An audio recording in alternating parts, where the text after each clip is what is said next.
जय श्री राम दोस्तों, आपका स्वागत है ममता हिंदी कहानियां चैनल में। यहाँ पर आपको मिलेंगी दिल को छू जाने वाली प्रेरणादायक कहानियां। अगर आपको हमारी कहानियां पसंद आए तो वीडियो को लाइक करें, चैनल को सब्सक्राइब करें और अपने सुझाव कमेंट में जरूर दें। आपके सहयोग से आपका अपना चैनल ज्यादा से ज्यादा लोगों तक पहुंच पाए। धन्यवाद।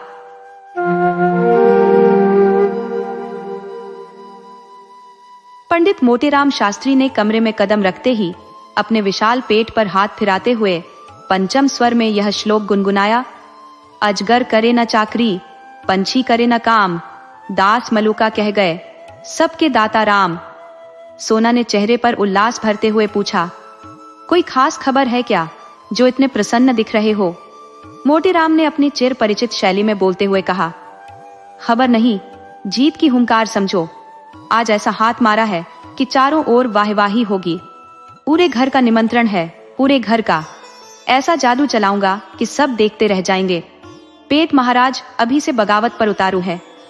सोना ने व्यंग्यात्मक लहजे में कहा, देखो कहीं पहले की तरह इस बार भी धोखा ना हो जाए। पक्का इंतजाम कर लिया है ना? मोतीराम ने अपनी मूंछों को ताव देते हुए जवाब दिया। अरे ऐसा अपशकुन मुंह से न निकालो। बड़े जब तक के बाद ये शुभ घड़ी आई है। जो भी तैयारियां करनी हो जल्दी कर लो। सोना ने मुस्कुराते हुए कहा, वो तो कर ही लूंगी। क्या मुझे इतना भी नहीं आता? उम्र भर सिर्फ घास ही थोड़े खोदी है। पर ये बताओ, सच में पूरे घर का है ना? मोतीराम ने थोड़ा गंभीर होकर कहा। अब और कैसे समझाऊं? पूरे घर भर का मतलब पूरे घर भर का। अगर इतना सरल अर्थ भी नहीं समझ पा रही हो तो मुझसे पूछ लो। विद्वानों की बातें समझना हर किसी के बस की बात नहीं। थोड़ी देर रुककर उन्होंने फिर कहा, मुरादापुर की रानी साहिबा 7 ब्राह्मणों को इच्छा पूर्ति भोज देना चाहती है। अब ये तय करना मेरा काम है कि कौन कौन साथ जाएगा। हमारे घर में ही अलगू राम, बेनी राम, छेदी राम, भवानी राम, फेकू राम और मैं यानी मोतीराम शास्त्री पहले से मौजूद है। ऐसे में बाहर से ब्राह्मण ढूंढने की जरूरत ही क्या है? सोना ने चुटकी ली। और 7वां कौन है? मोतीराम ने कहा। अपना दिमाग चलाओ। सोना ने फिर कहा, और हाँ, एक पत्तल घर लेते आना। मोतीराम ने चिढ़ते हुए जवाब दिया। फिर वही छोटी बात कह दी जिससे मेरी विद्वत्ता पर धब्बा लगे। ची पत्तल घर लाऊं? जजमान के घर बैठकर खाने का जो स्वाद है वो कहीं और नहीं मिलता। और सुनो, 7वें महाशय हैं पंडित सोनाराम शास्त्री। सोना ठाका मारते हुए बोली, अब ये कैसी दिल लगी है? भला मैं कैसे जाऊंगी? मोतीराम ने विद्वतापूर्ण अंदाज में कहा, यही तो कठिन मौके होते हैं जब विद्या का असली उपयोग होता है। समझदार व्यक्ति अवसर को अपने अनुकूल बना लेता है और मूर्ख केवल अपने भाग्य को कोसता है।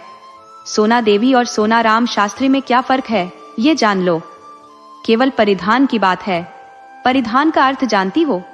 परिधान का मतलब है पहनावा। इसी साड़ी को मेरी तरह बांध लो, मेरी मिर्जई पहन लो और ऊपर से चादर ओढ़ लो। पगड़ी मैं बांध दूंगा, फिर कौन तुम्हें पहचान सकेगा? सोना ने हंसते हुए जवाब दिया, मुझे तो शर्म आएगी। मोतीराम ने गंभीरता से कहा, तुम्हें करना ही क्या है? बोलना तो हम ही को है। सोना ने मन ही मन संभावित स्वादिष्ट पकवानों की कल्पना करते हुए कहा, सच में बड़ा मजा आएगा। मोतीराम बोले, तो फिर देर किस बात की? तैयारी करो और चलो। सोना ने पूछा, कितनी फनकी बना लूं? मोतीराम ने उत्तर दिया, ये मैं नहीं जानता, बस यही सोचो कि जितना हो सके अधिक से अधिक फायदा हो। अचानक सोना देवी को कुछ याद आ गया। उन्होंने कहा, अच्छा, इन बिच्छुओं का क्या करूंगी? मोतीराम ने थोड़ी खींच के साथ कहा, इन्हें उतार कर रख दो। और क्या? सोना बोली, हाँ जी, क्यों नहीं, उतार कर रख दूंगी। मोतीराम ने तीखे स्वर में कहा, तो क्या तुम्हारे बिछुए पहने रहने से ही मैं जिंदा हूं? मेरी जिंदगी पौष्टिक भोजन से चलती है, न कि तुम्हारे बिछुओं के पुण्य से। सोना मुस्कुराई, नहीं भाई, मैं बिछुए नहीं उतारूंगी। मोतीराम ने कुछ सोचते हुए कहा, अच्छा पहने चलो, इसमें कोई बड़ी बात नहीं। गोवर्धनधारी यह बाधा भी हल कर देंगे। बस पैरों में कुछ कपड़े लपेट लेना। मैं कह दूंगा कि इन पंडित जी को हाथी पांव हो गया है। क्यों, कैसी तरकीब है? पंडिताइन ने अपने पति की चतुराई की प्रशंसा भरी नजरों से देखते हुए कहा। जन्म भर पढ़ाई की तो मेहनत रंग लाई है। संध्या के समय पंडित जी ने अपने 5 बेटों को पास बुलाकर गंभीरता पूर्वक समझाया, पुत्रों, कोई भी काम करने से पहले भली भांति सोच समझ लेना चाहिए। अब सोचो, यदि रानी साहिबा ने तुम सबका पता ठिकाना पूछना शुरू कर दिया तो क्या उत्तर दोगे? ये तो बड़ी मूर्खता होगी कि तुम सब मेरा नाम ले लो। सोचो, कितना बड़ा कलंक लगेगा कि तुम्हारा पिता, जो विद्वान कहलाता है, केवल भोजन के लिए ऐसा षड्यंत्र रच रहा है। इसीलिए थोड़ी देर के लिए भूल जाओ कि तुम मेरे पुत्र हो। मेरा नाम मत बताना। दुनिया में नामों की कमी नहीं है, कोई और नाम ले लेना। पिता का नाम बदल देने से कोई गुनाह नहीं होता। अलगू ने कहा, आप ही बता दीजिए। मोटेराम ने मुस्कुराते हुए कहा, बिल्कुल, ये काम मुझे ही करना चाहिए। सुनो, अलगूराम के पिता का नाम है पंडित केशव पांडे, इसे याद रखो। बेनीराम के पिता का नाम है पंडित मंगरू ओंजा और छेदीराम के पिता का नाम होगा पंडित दमड़ी तिवारी, इसे मत भूलना। भवानी, तुम्हारा नाम होगा गंगू पांडे, इसे अच्छी तरह याद कर लो। अब फेकूराम, तुम्हें सेतुराम पाठक बताना है। चलो, अब सबके नाम तय हो गए, सबका नामकरण पूरा हुआ। अब मैं परीक्षा लूंगा, तैयार रहना। बोलो अलगू, तुम्हारे पिता का क्या नाम है? अलगू ने तुरंत कहा, पंडित केशव पांडे। मोटेराम ने बेनीराम से पूछा, तुम बताओ? बेनीराम बोला, पंडित दमड़ी तिवारी। छेदी ने आपत्ति की, यह तो मेरे पिता का नाम है। बेनीराम झेपते हुए बोला, मैं तो भूल गया। मोटेराम ने गहरी सांस ली और डपटते हुए कहा, भूल गए? पंडित के बेटे हो और एक नाम तक याद नहीं रख सकते? यह तो बहुत शर्म की बात है। मुझे 5 नाम याद है और तुम्हें एक भी याद नहीं। सुनो, तुम्हारे पिता का नाम पंडित मंगरू ओंजा है, अब याद रखना। पंडित मोटेराम अभी बच्चों की परीक्षा ले ही रहे थे कि उनके पुराने मित्र पंडित चिंतामणि द्वार पर आ पहुंचे। उनकी आवाज सुनते ही मोटेराम घबरा गए। लड़कों को वहां से हटाने की सोच ही रहे थे कि चिंतामणि अंदर आ गए। दोनों में गाढ़ी मित्रता थी जो बचपन से चली आ रही थी। वे अक्सर साथ साथ भोजन करते थे। अगर मोटेराम पहले नंबर पर होते तो चिंतामणि दूसरे स्थान पर रहते, इसमें कोई संदेह नहीं था। लेकिन आज मोटेराम अपने मित्र को साथ नहीं ले जाना चाहते थे। उन्हें साथ ले जाने का मतलब था अपने घर वालों में से किसी एक को छोड़ देना, और इतना बड़ा त्याग करने के लिए वे तैयार नहीं थे। चिंतामणि ने माहौल को देखते हुए चुटकी ली, क्यों भाई, आज तो अकेले ही सारी तैयारी कर रखी है? लगता है आज बड़ी दावत उड़ाने का इरादा है। मोटेराम ने दुखी होकर कहा, मित्र, ऐसी बात मत करो। ऐसा कभी हुआ है कि मुझे कोई मौका मिले और मैंने तुम्हें न बताया हो? शायद समय का फेर है या ग्रहों की चाल उलटी पड़ गई है। अब तो झूठे को भी कोई न्योता नहीं देता। चिंतामणि ने शक भरे स्वर में कहा, कोई न कोई बात तो है ही, नहीं तो ये बच्चे यहाँ क्यों जमा है? मोटेराम बोले, तुम्हारी यही बातें मुझे चिढ़ाती हैं। लड़कों की परीक्षा ले रहा हूँ, ब्राह्मण के लड़के हैं, 4 अक्षर पढ़े बिना इनकी पूछ कौन करेगा? चिंतामणि को अभी भी विश्वास नहीं हुआ। उन्होंने सोचा, बच्चों से ही असलियत पता चल सकती है। सबसे छोटे फेकूराम से पूछा, क्या पढ़ रहे हो बेटा, हमें भी सुनाओ।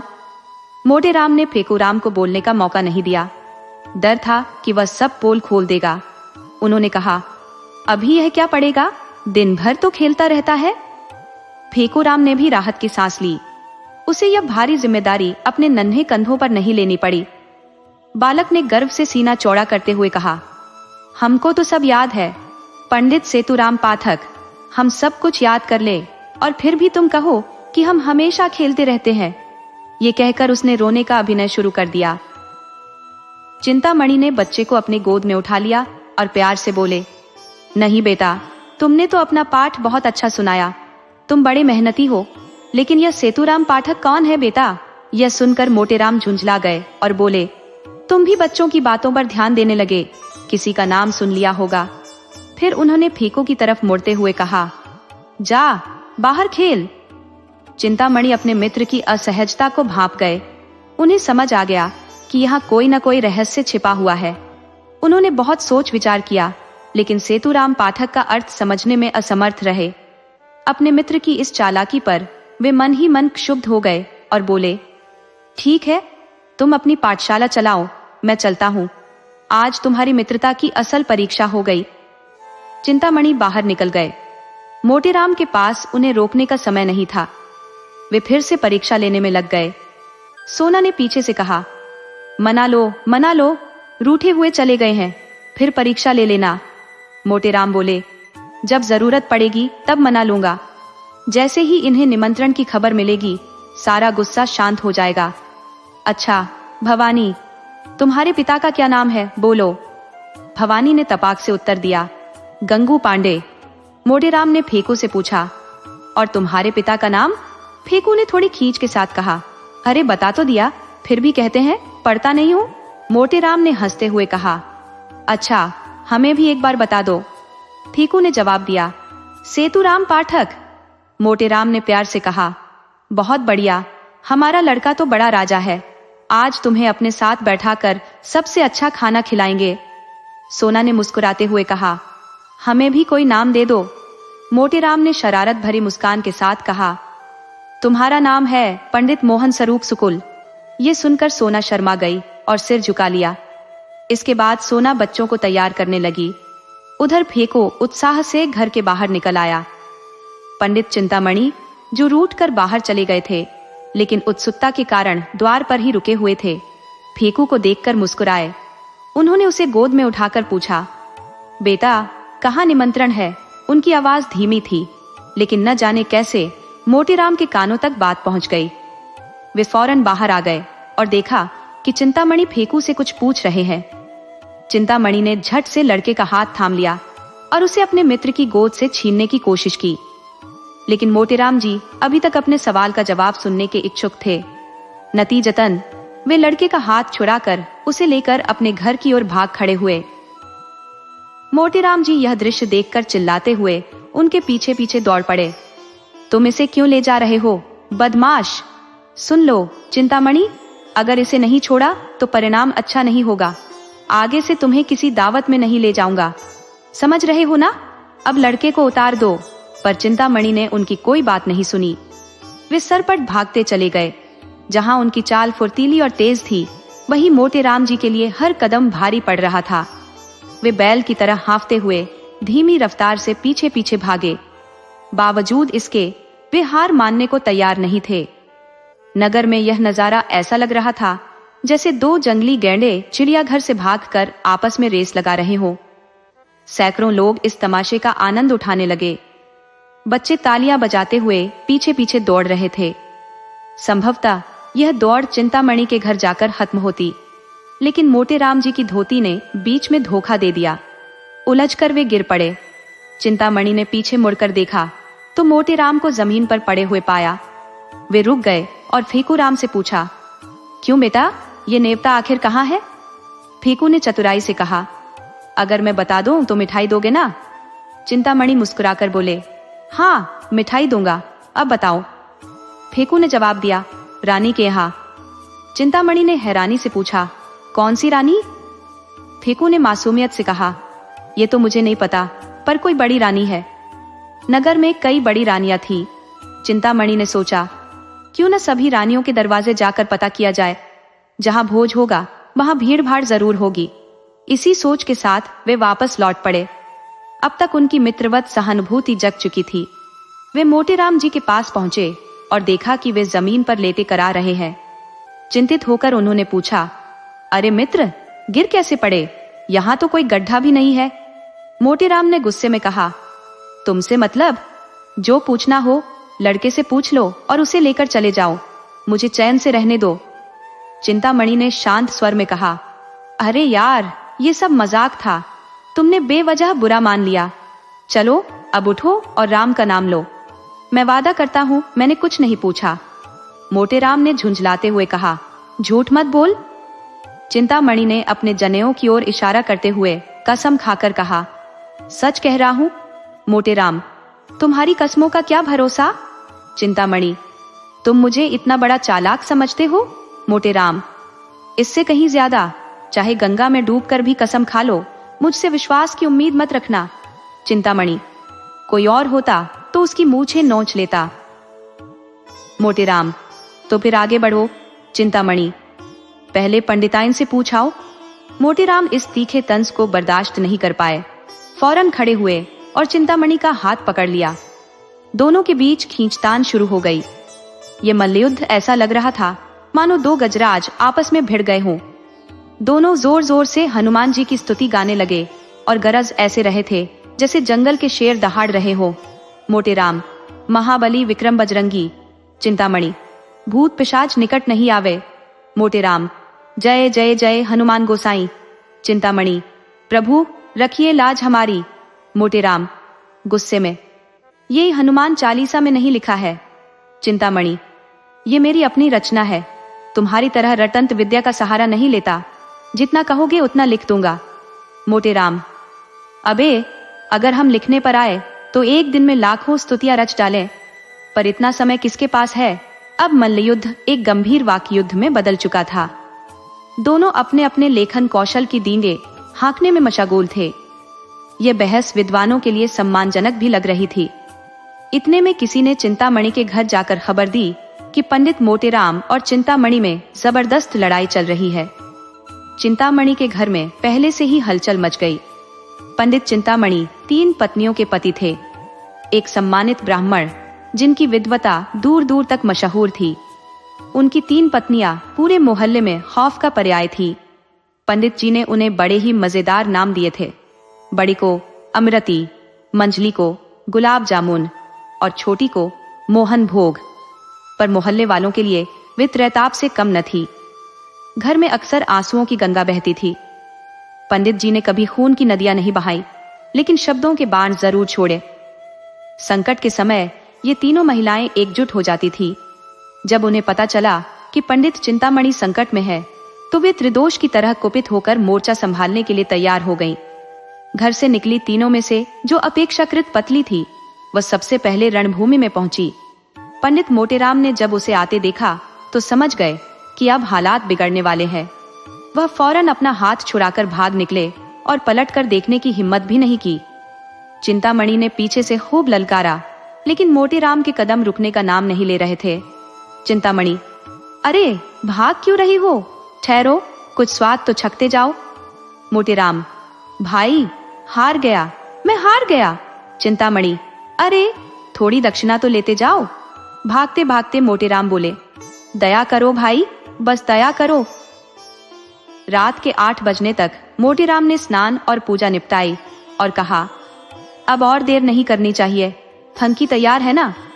सोना, फंकी लेकर तो कब से बैठी हूँ, तुम्हें तो जैसे कोई सुध ही नहीं रहती। रात भर पूजा में मग्न रहते हो, ये भी कोई बात है? मोटेराम, मैं तुमसे कितनी बार कह चुका हूँ कि मेरे कामों में दखल मत दो। तुम नहीं समझ सकती कि देर से जाने का क्या मतलब होता है। अगर जल्दी पहुंच जाए तो लोग सोचते हैं कि लोभी है, भूखे भिखारी। इसलिए समझदार लोग थोड़ी देर करते हैं, ताकि यजमान सोचे कि पंडित जी इतने व्यस्त हैं कि भूल गए। और जब बुलाने कोई आदमी आता है, तभी जाने का असली मान होता है। समझी? अब थोड़ा फंकी दे दो। बच्चों को खिला दिया है ना? सोना, बच्चों को तो शाम को ही खिला दिया था। मोटेराम, कोई सोया तो नहीं? सोना, आज कौन सोएगा? सब भूख से चिल्ला रहे थे। 1 पैसे का चबेना मंगवा दिया था, सब छत पर खा रहे हैं। सुन रहे हो ना? ऊपर मारपीट मची हुई है। मोटेराम ने गुस्से में दांत पीसते हुए कहा, जी चाहता है तुम्हारी गर्दन मरोड़ दूं। इस समय चबेना मंगाने की क्या जरूरत थी? अब चबेना खा लेंगे तो वहां क्या खाएंगे? अरे बुद्धि का इतना भी इस्तेमाल नहीं करती। सोना ने झिझकते हुए कहा, गलती हो गई, लेकिन सब इतने कोहराम मचा रहे थे कि और कुछ सूझा ही नहीं। मोटेराम, रोने देती, रोने से भूख और बढ़ जाती। तुम्हारी हरकतों से तो आदमी शर्मिंदा हो जाए। तभी बाहर से आवाज आई, पंडित जी, महारानी बुला रही है, जल्दी चलिए और सबको साथ ले लीजिए। मोटेराम ने गर्व से पत्नी की ओर देखा और बोले, देखा, इसे कहते हैं बुलावा। अब चलने की तैयारी करो। पंडित जी बाहर आए और उस आदमी से बोले, अरे तुम बस एक पल और ना आते तो मैं कथा सुनाने चला गया होता। मुझे तो बिल्कुल याद नहीं था। चलो अब जल्दी से चलते हैं। जैसे तैसे 9 बजने तक पंडित मोटेराम अपने बच्चों के साथ रानी साहब के दरवाजे पर पहुंच गए। रानी साहब एक दमदार और प्रभावशाली महिला थी। वो इस वक्त एक गद्देदार तकिए के सहारे तख्त पर बैठी हुई थी और उनके पीछे 2 आदमी हाथ बांधे खड़े थे। बिजली का पंखा चल रहा था। पंडित जी को देखते ही रानी साहब तख्त से उठी, उनके पैर छुए और उनके साथ आए बच्चों को देखकर हंसते हुए बोली, अरे ये बच्चों को आप कहां से पकड़ लाए? पंडित मोटेराम बोले, क्या करता सरकार, सारा नगर छान मारा लेकिन किसी पंडित ने आने को तैयार नहीं हुआ। कोई किसी के यहाँ दावत में गया है तो कोई कहीं और। तब मैं बड़ा परेशान हो गया। आखिरकार मैंने कहा, आप लोग नहीं आएंगे तो हरी इच्छा, लेकिन कम से कम मुझे शर्मिंदा न करें। तब हर घर से जैसे तैसे जो बालक मिला उसे पकड़ लाया। क्यों फेकूराम, तुम्हारे पिताजी का क्या नाम है? फेकूराम ने गर्व से जवाब दिया, पंडित सेतुराम पाठक। रानी साहब मुस्कुराकर बोली, अरे ये बालक तो बड़ा होनहार है। बाकी बच्चे भी बेचैन हो उठे कि उनकी भी तारीफ हो, लेकिन जब पंडित जी ने उनसे कुछ नहीं पूछा और रानी ने सिर्फ फेकूराम की तारीफ की तो बाकी बच्चे अधीर हो गए। भवानी ने तुरंत कहा, मेरे पिता का नाम है पंडित गंगू पांडे। छेदी ने जोड़ा, मेरे पिता का नाम है दमड़ी तिवारी। बेनीराम ने कहा, मेरे पिता का नाम पंडित मंगरू ओझा है। लेकिन अलगूराम समझदार था, वह चुपचाप खड़ा रहा। रानी साहब ने उससे पूछा, और तुम्हारे पिता का क्या नाम है बेटा? अलगूराम को उस वक्त कुछ सूझा ही नहीं, वह घबरा गया। पंडित मोटेराम ने उसकी तरफ गुस्से से देखा तो अलगूराम का और भी सारा होश ठिकाने से गायब हो गया। फेकूराम ने कहा, हम बता दें, भैया भूल गए। रानी साहब ने हैरानी से कहा, अरे अपने पिता का नाम भूल गया, ये तो बड़ा अजीब है। पंडित मोटेराम अलगू के पास गए और धीरे से कहा, क से शुरू होता है? अलगूराम तुरंत बोला, केशव पांडे। रानी साहब ने हंसते हुए कहा, तो अब तक क्यों चुप था? मोटेराम बोले, सरकार थोड़ा ऊंचा सुनता है। रानी साहब ने कहा, मैंने बहुत सारा सामान मंगवाया है, अब सब खराब होगा, लड़के क्या खाएंगे? मोटेराम बोले, सरकार इन्हें बच्चे मत समझे, इनमें जो सबसे छोटा है वो भी 2 पत्तल खाकर उठेगा। जब पत्तलें सामने रख दी गई और भंडारी ने चांदी की थालों में एक से बढ़कर एक लजीज पकवान परोसने शुरू किए तो पंडित मोटेराम की आंखें चमक उठी। हालांकि उन्हें हर दूसरे दिन किसी न किसी भोज का निमंत्रण मिलता था, लेकिन ऐसे लाजवाब व्यंजन पहले कभी न देखे थे। घी की सोंधी महक उनकी नथुनों से टकरा रही थी, जैसे यह किसी दूसरे लोक का स्वाद हो। हर व्यंजन से केवड़े और गुलाब की हल्की हल्की खुशबू निकल रही थी। हर चीज घी में लथपथ थी। पंडित जी मन ही मन सोचने लगे, ऐसे पकवानों से कोई कैसे तृप्त हो सकता है? चाहे पेट भर जाए, मन नहीं भरेगा। देवता भी इससे बेहतर भला और क्या खाएंगे? इन व्यंजनों से बेहतर चीज तो सपने में भी नहीं सोची जा सकती। इस समय उन्हें अपने जिगरी दोस्त पंडित चिंतामणि की याद आई। अगर वो यहाँ होते तो मजा दोगुना हो जाता। उनके बिना यह भोज अधूरा लगेगा। किससे ठिठोली करूंगा? ये लड़के 2-2 पत्तलें चट कर जाएंगे, लेकिन वो रस कहाँ आएगा? सोना भी कुछ देर तक मेरा साथ देगी, लेकिन आखिर कब तक? चिंतामणि होते तो हम दोनों एक दूसरे को चुनौती देते और उस जोश में पत्तलों की गिनती तक भूल जाते। हमारी देखा देखी लड़के भी पूरी ताकत लगा देते। ओह, बड़ी गलती हो गई, मुझे पहले यह ख्याल क्यों नहीं आया?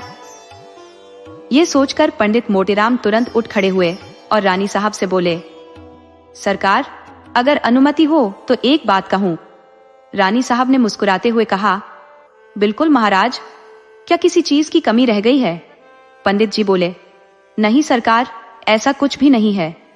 आपके द्वारा परोसे गए व्यंजन तो अद्वितीय है, पूरे नगर में आपकी प्रशंसा होगी। बस मेरे एक घनिष्ठ मित्र पंडित चिंतामणि जी है, यदि आज्ञा हो तो उन्हें भी बुला लाऊं।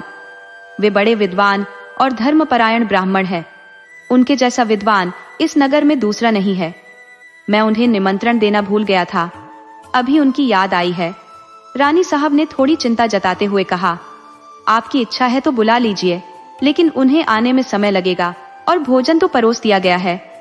पंडित जी उत्साह में बोले, मैं अभी दौड़ कर आता हूँ सरकार, जरा भी देर न करूंगा।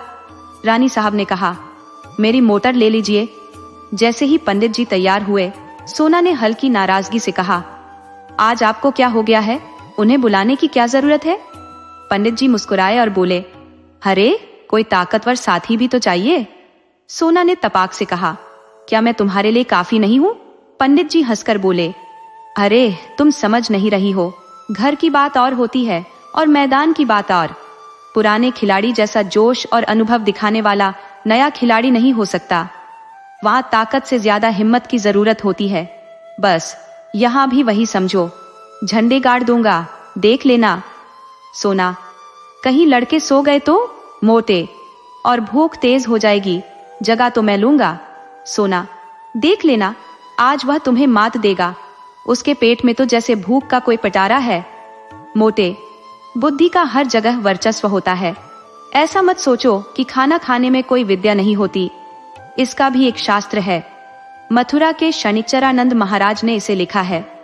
चतुर व्यक्ति कम जगह में गृहस्थी का सारा सामान व्यवस्थित कर सकता है, जबकि अनाड़ी आदमी ढेर सारी जगह लेकर भी सोचता रह जाता है कि क्या कहाँ रखे। गंवार इंसान पहले ही हड़बड़ाहट में खाने बैठता है और तुरंत एक लौटा पानी पीकर ठस हो जाता है, लेकिन चतुराई से खाने वाला इंसान धीरज से खाता है। उसे निवाला नीचे उतारने के लिए पानी की जरूरत नहीं पड़ती। धीमे धीमे खाने से खाना सुपाच्य भी हो जाता है। चिंतामणि, मेरे सामने क्या टिकेगा। इधर चिंतामणि अपने आंगन में उदासी में डूबे बैठे थे। जिस व्यक्ति को उन्होंने अपना परम मित्र माना था, जिसके लिए वे अपने प्राण तक अर्पित करने को तैयार रहते थे, उसी ने आज ऐसा विश्वासघात किया। विश्वासघात भी ऐसा कि उन्हें पूरी तरह उपेक्षित कर दिया। पंडित मोटेराम के घर से कुछ घटता तो नहीं था। अगर वे उन्हें साथ ले जाते तो क्या रानी साहब बुरा मान जाती। स्वार्थ जब हावी हो तो अपने पराये की परवाह कौन करता है। उन पकवानों की कल्पना मात्र से चिंतामणि का मुंह पानी पानी हो रहा था। अब तक तो थालें सज चुकी होंगी, अब भंडारी अमिरतियों से भरी थाल लेकर आ गया होगा। कितनी सुंदर, कोमल, कुरकुरी और रसीली अमिरतियां होंगी। और अब तो बेसन के लड्डू भी आ गए होंगे।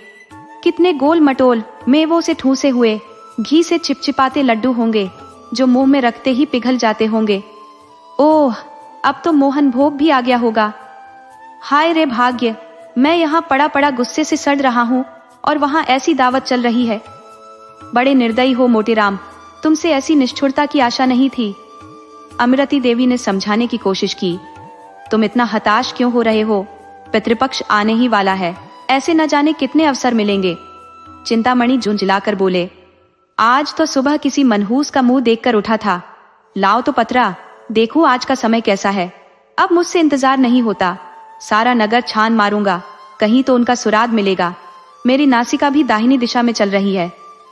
अचानक मोटर की आवाज ने सन्नाटा तोड़ा। मोटर की बत्ती से पूरे आंगन में उजाला हो गया। खिड़की से झांकते हुए उन्होंने देखा कि मोटेराम मोटर से उतर रहे हैं। एक गहरी सांस लेकर चारपाई पर जैसे ढह पड़े। मन ही मन बुदबुदाए, यह नालायक भोजन करके अब यह मेरी नाक रगड़ने आ रहा है। अमिरती देवी ने खींच कर पूछा, कौन है इतनी रात गए दरवाजा पीट रहा है। मोटे, हम हैं हम, गाली मत देना। अमिरती, अरे हट मुंह जौ से, तू कौन है। कहते हैं हम हैं हम, कौन जाने तू कौन है। मोटे, अरे मेरी आवाज भी नहीं पहचानती क्या, हम हैं तुम्हारे देवर। अमिरती, दूर हट, तेरा मुंह जल जाए, देवर बनता है, चल हट। मोटे, अरे हम हैं मोटेराम शास्त्री, क्या इतनी भी पहचान नहीं रही हो। चिंतामणि जी घर में है क्या। अमिरती ने झल्लाते हुए किवाड़ खोल दिया और व्यंग्य में बोली, अरे तुम थे तो पहले क्यों नहीं बताया। जब गालियों का पूरा थैला खा लिया तब बोल रहे हो। बोलो अब क्या है। मोटे, कुछ नहीं, चिंतामणि जी को अच्छी खबर देने आया हूँ, रानी साहब ने उन्हें याद किया है। अमिरती, खाने के बाद बुलाने का क्या मतलब है। मोटे, अभी भोजन कहाँ हुआ है। मैंने जब उनकी विद्या, कर्मठता और सच्चाई की तारीफ की तो रानी साहब मोहित हो गई। उन्होंने कहा, उन्हें मोटर पर लेकर आओ। क्या सो गए हैं। चिंतामणि जी चारपाई पर लेटे सब सुन रहे थे। मन में आया कि दौड़कर मोटेराम के पैरों पर गिर पड़े। अब तक जो भी कटु विचार उनके मन में थे सब धुल गए। एक गहरी ग्लानि महसूस हुई, आंसू बहने लगे। मोटेराम पास आकर बोले, अरे भाई आते हो या बस सोए रहोगे। चिंतामणि कराहते हुए बोले, पहले क्यों नहीं ले गए, अब जब मेरी हालत खस्ता हो गई तब आए हो, पीठ में अभी तक दर्द है। मोटे, अरे मैं तुम्हें ऐसा खाना खिलाऊंगा कि सारा दर्द छू मंत्र हो जाएगा। तुम्हारे यजमान भी ऐसे पकवानों का स्वाद नहीं चख पाए होंगे। आज मैं तुम्हें पछाड़ दूंगा। चिंतामणि, तुम बेचारे मुझे क्या पछाड़ोगे? सारा शहर छान लो, ऐसा कोई नहीं जो मेरे मुकाबले ठहरे। मुझे तो शनिचर महाराज का आशीर्वाद है। मोटे, अरे यहाँ बरसों की साधना है हमारी। ऐसे भंडारे साफ कर देते हैं कि इच्छा फिर भी बनी रहती है। खाना खाकर खड़े तक नहीं हो सकते, गाड़ी में लद कर आते हैं। चिंतामणि, तो इसमें कौन सी बड़ी बात है? यहाँ तो लोग मुझे टोकरी पर लाद कर लाते हैं। डकारें ऐसी लेते हैं जैसे बम फट रहा हो। एक बार तो खुफिया पुलिस ने बम फटने के डर से घर की तलाशी तक ले ली थी। मोटे, अरे झूठ मत बोलो, कोई इस तरह से डकार नहीं ले सकता। चिंता, अच्छा तो खुद आकर देख लो, डर कर भाग मत जाना बस। कुछ ही पल में दोनों मित्र मोटर पर सवार हो गए और गाड़ी चल पड़ी। रास्ते में पंडित चिंतामणि के मन में यह शंका उठी कि कहीं ऐसा न हो कि मुझे पंडित मोतीराम का पिछलग्गू मान लिया जाए और मेरा उचित सम्मान न हो। उधर पंडित मोतीराम को यह डर सताने लगा कि कहीं यह महाशय मेरे प्रतिद्वंद्वी न बन जाए और रानी साहब पर अपना प्रभाव न जमा ले। दोनों अपनी अपनी चालें सोचने में मशगूल थे। जैसे ही मोटर रानी साहब के भवन पर पहुंची, दोनों उतरे। अब मोतीराम की इच्छा थी कि पहले वे रानी के पास पहुंचकर यह कह दे कि पंडित को ले आया हूं। वहीं चिंतामणि सोच रहे थे कि पहले पहुंचकर रानी साहब पर अपनी छाप छोड़ दे। दोनों ने तेज कदमों से चलना शुरू किया। क्योंकि चिंतामणि हल्के फुल्के थे, वे थोड़ा आगे निकल गए। ये देखकर मोतीराम दौड़ने लगे। चिंतामणि ने भी अपनी गति बढ़ा दी। देखते ही देखते ये एक घुड़दौड़ का दृश्य बन गया। ऐसा लग रहा था मानो दो गैंडे आपस में होड़ कर रहे हों। अंत में मोतीराम हांफते हुए बोले, राजसभा में दौड़कर पहुंचना शोभा नहीं देता। चिंता, तो तुम धीरे धीरे आओ, कौन कह रहा है दौड़ने को? मोटे, जरा रुक जाओ, मेरे पैर में कांटा चुभ गया है। चिंता, तो निकाल लो कांटा, मैं तब तक आगे बढ़ता हूं। मोटे, मैं ना होता तो रानी तुम्हें पूछती भी नहीं। मोतीराम ने तरह तरह के बहाने बनाए, लेकिन चिंतामणि ने एक भी न सुनी। भवन के भीतर पहुंचने पर देखा कि रानी साहब कुछ लिख रही थी और बार बार द्वार की ओर देख रही थी। तभी पंडित चिंतामणि उनके सामने जा खड़े हुए और बोल पड़े, हे यशोदे, तू बालकेशव मुरार नामा। रानी, यह क्या? साफ साफ कहो। चिंता, सरकार को आशीर्वाद देने आया हूं। आपने इस दास चिंतामणि को बुलाकर जो कृपा की है, उसका वर्णन तो सहस्त्र जिह्वाओं वाला शेषनाग भी नहीं कर सकता। रानी, तुम ही चिंतामणि हो? और पंडित मोतीराम शास्त्री कहाँ है? चिंता, वे पीछे आ रहे हैं सरकार। मेरे बराबर कौन आ सकता है भला? वह तो मेरा शिष्य है। रानी, अच्छा तो वे आपके शिष्य हैं? चिंता, मैं अपनी बढ़ाई अपने मुंह से नहीं करना चाहता सरकार। विद्वानों को विनम्र होना चाहिए, लेकिन सत्य तो ये है कि दुनिया सब जानती है। सरकार, मैं बहस में पढ़ने वालों में नहीं हूं, ये मेरी प्रवृत्ति नहीं। मेरे शिष्य अक्सर गुरु बनने की कोशिश करते हैं, लेकिन मैं मौन साधे रहता हूं। जो हकीकत है वह सबको मालूम है। इतने में पंडित मोतीराम लड़खड़ाते और हांफते हुए वहां आ पहुंचे। उन्होंने देखा कि चिंतामणि बड़े ही शांत और गरिमामय ढंग से खड़े हैं। यह देख मोतीराम भी एक आदर्श साधु की भांति स्थिर हो गए।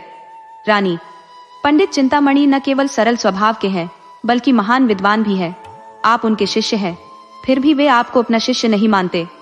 मोटे, सरकार, मैं तो इनका दास हूं, पूर्णतः समर्पित। चिंता, जगतारिणी, मैं तो इनका चरण धूलि मात्र हूं। मोटे, रिपुदल संहारिणी, मैं तो इनके द्वार का कुत्ता हूं। रानी, आप दोनों ही सम्माननीय हैं, चलिए भोजन कीजिए। सोना रानी बैठी पंडित मोतीराम के आने का इंतजार कर रही थी। उन्हें पति की इस मित्रता पर बड़ा गुस्सा आ रहा था। बड़े बच्चों की तो चिंता नहीं थी, लेकिन छोटे बच्चों के सो जाने का डर सता रहा था।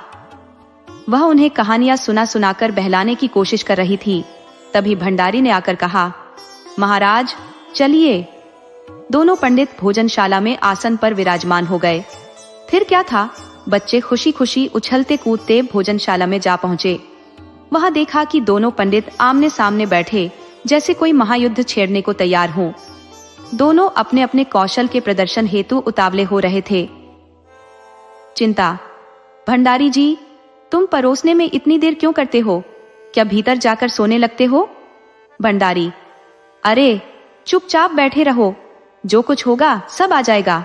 क्यों बेचैन होते हो? तुम्हारे अलावा और भी लोग हैं यहाँ? मोटे। भाई, भोजन से पहले थोड़ा इसकी खुशबू का आनंद तो लो। चिंता। अजी, खुशबू का चक्कर भगवान लोगों का होता है, हम तो सीधे भोजन पर ध्यान लगाते हैं। मोटे। अच्छा बताओ, पहले किस व्यंजन से शुरुआत करोगे? चिंता। मैं खुद अंदर जाकर सब कुछ ले आता हूँ। मोटे। अरे धीरज रखो, सब कुछ आने दो, पहले ठाकुर जी का भोग तो लगने दो। चिंता। तो बैठे क्यों हो, भोग लगाओ ना, या लाओ मैं खुद जल्दी जल्दी भोग लगा दूं। ये फालतू देरी क्यों कर रहे हो? इतने में रानी आ गई। चिंतामणि तुरंत सतर्क हो गए और रामायण की चौपाइयां गुनगुनाने लगे। रहा एक दिन अवध अधारा, समुजत मन दुख भयु अपारा, कौशलेश दशरथ के जाए, हम पितु बचन माने बनाए। और चौपाई सुनते सुनते सभा में ठहाकों की गूंज गहराने लगी। पंडित मोटेराम ने देखा कि चिंतामणि का प्रभाव बढ़ता जा रहा है, तो वे भी अपनी विद्वता का प्रदर्शन करने के लिए व्याकुल हो उठे। बहुत प्रयास किया, लेकिन न तो कोई श्लोक याद आया, न कोई मंत्र और न ही कोई कविता। आखिरकार उन्होंने सीधे सीधे राम नाम का जाप शुरू कर दिया। राम भज, राम भज, राम भज रे मन। इतने ऊंचे स्वर में जाप किया कि चिंतामणि को भी अपने स्वर को ऊंचा करना पड़ा। मोटेराम ने और जोर से आवाज लगानी शुरू कर दी। तभी भंडारी ने आकर कहा, महाराज अब भोग लगाइए। ये सुनकर उनकी प्रतियोगिता समाप्त हुई। भोग की तैयारी शुरू हुई। बाल वृंद सजग हो गया। किसी ने घंटी पकड़ ली, किसी ने घड़ियाल, किसी ने शंख और किसी ने करताल। चिंतामणि ने आरती की थाली उठा ली। मोटेराम यह देखकर खिन्न हो गए। वे सोच रहे थे कि रानी के पास जाने का यह मौका उनके हाथ से निकल गया, परंतु किसे मालूम था कि विधाता ने कुछ और ही लीला रच रखी है। जैसे ही आरती समाप्त हुई और भोजन शुरू होने को था, तभी एक कुत्ता न जाने कहां से आ गया। पंडित चिंतामणि के हाथ से लड्डू थाल में गिर पड़ा। यह देख मोटेराम सन्न रह गए। सर्वनाश! चिंतामणि ने मोटेराम की ओर देखा और संकेत में कहा, अब क्या करोगे मित्र? या तो हालात बेकाबू हो गए। मोटेराम ने गहरी सांस लेकर कहा, अब क्या किया जा सकता है? ये अभागा कुत्ता आया कहां से? रानी पास खड़ी थी। उन्होंने कहा, अरे ये कुत्ता यहाँ कैसे आ गया? ये तो हमेशा बंधा रहता था, आज कैसे छूट गया? अब तो पूरी रसोई भ्रष्ट हो गई। चिंतामणि, सरकार, शास्त्रों में इसके विषय में।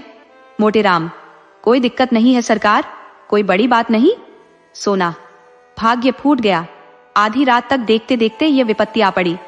चिंतामणि, सरकार, स्वान के मुख में अमृत।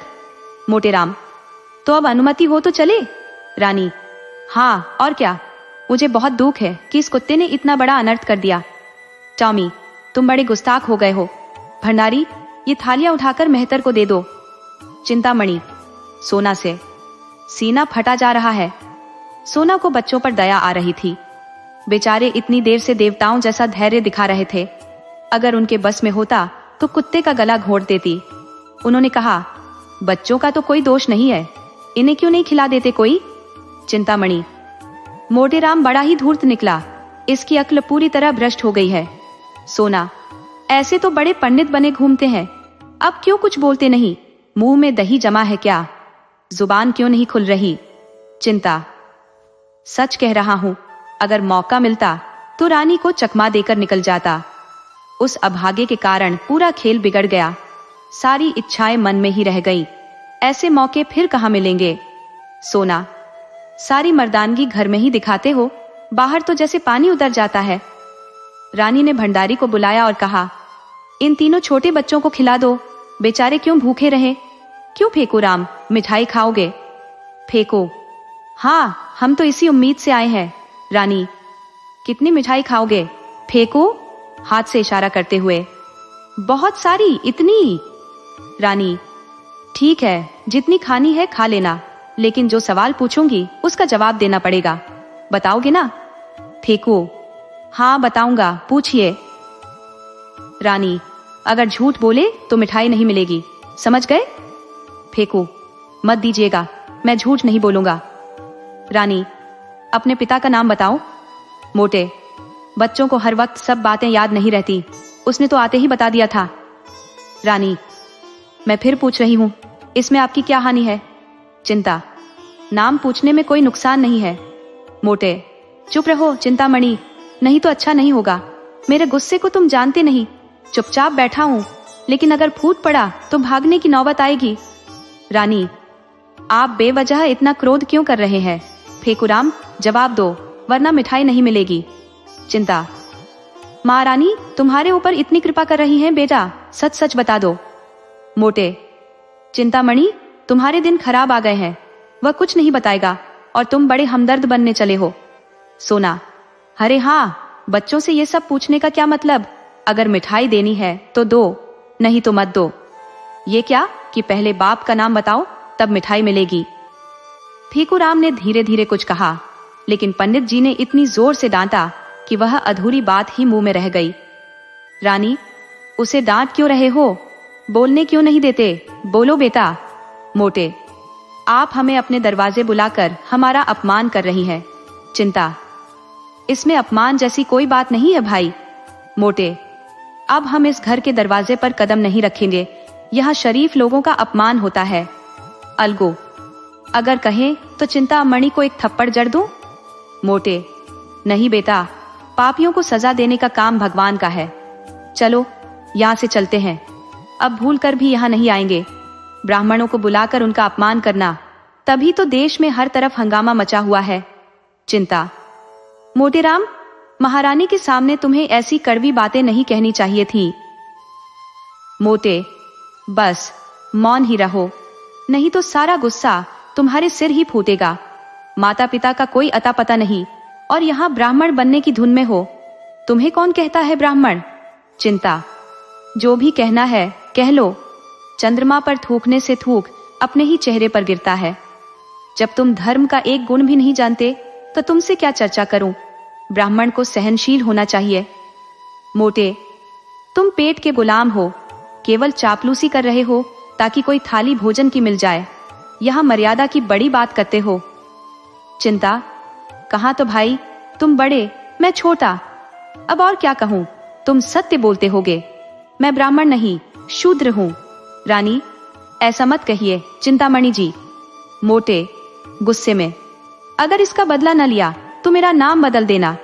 ये कहते हुए पंडित मोटेराम बच्चों के साथ बाहर चले गए और भाग्य को कोसते हुए अपने घर लौट गए। बार बार पछताते रहे कि आखिर इस दुर्जन चिंतामणि को बुलाने की मूर्खता क्यों की। सोना, सारा भांडा फूटते फूटते बचा। फेकुआ अगर नाम बता देता तो क्या होता? फेंको, और क्या, वह तो सच सच पूछ रही थी। मोटे, चिंतामणि ने अपनी चालाकी दिखा दी, अब वह मजे से भोज करेगा। सोना, तुम्हारी कोई विद्या काम नहीं आई, वह तो सारा खेल जीत गया। मोटे, मैं जानता हूं, रानी ने जानबूझकर कुत्ते को बुलाया।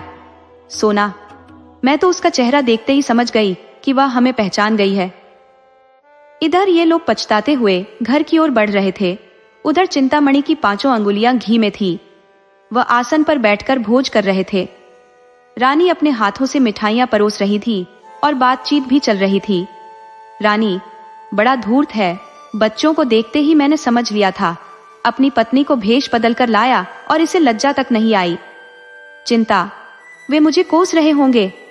रानी, मुझसे अकड़ने चला था, मैंने भी उसे कहा था कि बचा, तुझे ऐसी सीख दूंगी जो ताउम्र याद रहेगी।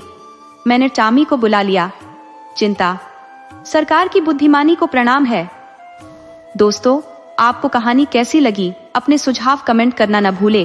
तो चलिए आज की अगली कहानी शुरू करते हैं।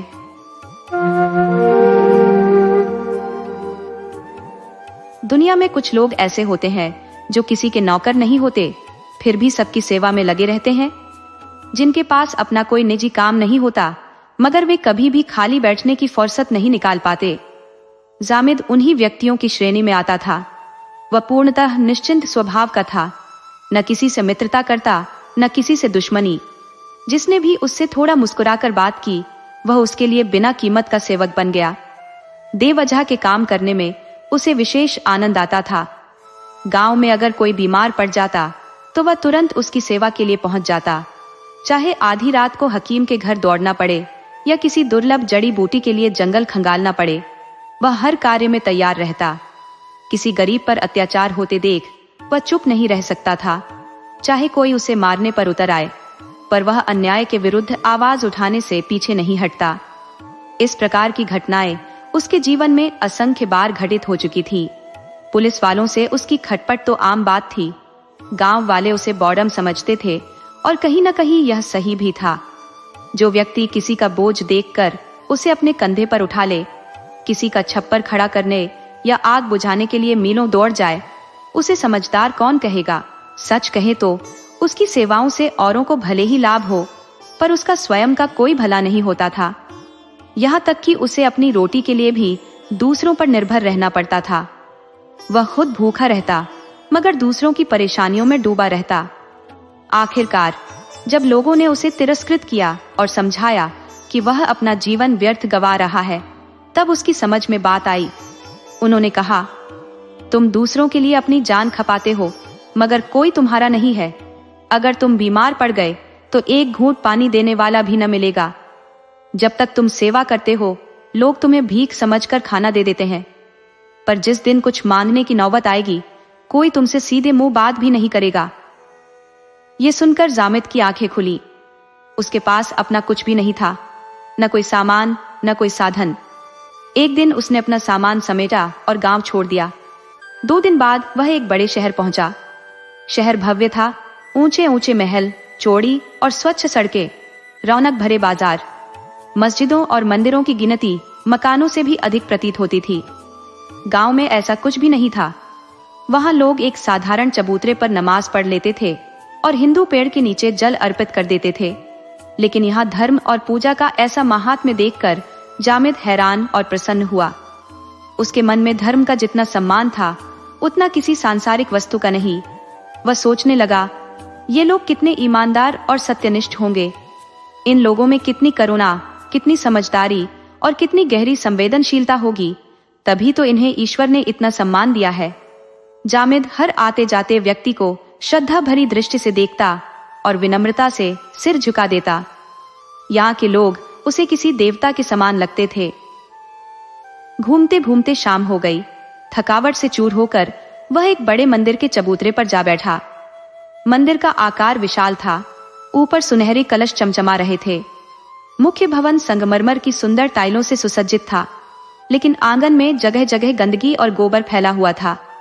जामिद को गंदगी से बेहद घिन थी। देवालय की यह दशा देखकर उसका मन कसमसाने लगा। उसने चारों तरफ नजर दौड़ाई, शायद कहीं झाड़ू मिल जाए, मगर ऐसा कुछ नहीं मिला। अंत में उसने अपने दामन का सहारा लिया और सफाई में जुट गया। थोड़ी ही देर में श्रद्धालुओं का जमघट लगने लगा। उन्होंने जामिद को चबूतरे की सफाई करते देखा तो आपस में खुसुर फुसुर करने लगे। मुसलमान तो है, शायद मेहतर हो। नहीं, मेहतर अपने कपड़ों से सफाई नहीं करता, कोई सनकी होगा। हो ना हो, उधर का कोई भेदिया है, चेहरे से तो भोला भाला दिखता है। हसन निजामी का कोई शागिर्द होगा। अजी, गोबर के लालच में सफाई कर रहा है, भटियारा जान पड़ता है। एक ने पास आकर पूछा, अरे बे, गोबर तो नहीं ले जाएगा? कहाँ से आया है?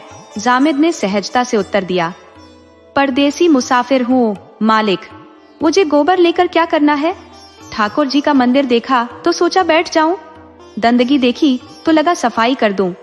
यहाँ तो धर्मात्मा लोग आते होंगे, उनका ध्यान रखना चाहिए। तू तो मुसलमान है ना?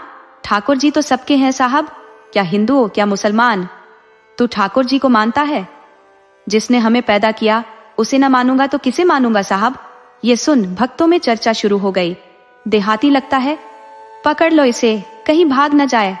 जामिद को पकड़ लिया गया, लेकिन सेवा सत्कार के साथ उसे रहने के लिए एक हवादार मकान दिया गया।